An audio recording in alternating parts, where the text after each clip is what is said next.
এটাতে আছে পাট শাক,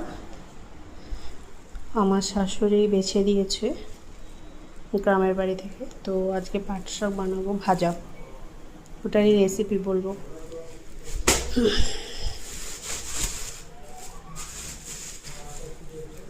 একদম কচি পাট শাক। তেলটা গরম হলে শুধু রসুন থেতো করে দেবো আর শুকনো লঙ্কা আর পাট শাকও। একটু রসুনগুলো লাল লাল হয়ে যাবে, তারপর পাটটা দেব, পাট পাতাগুলো।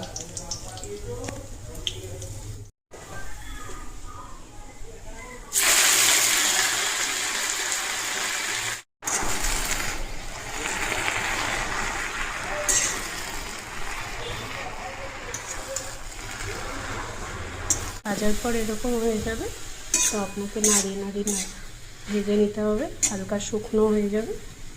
এগুলো অটোমেটিকলি কচি পাতা, তো খুব তাড়াতাড়ি সিদ্ধ হয়ে যায়,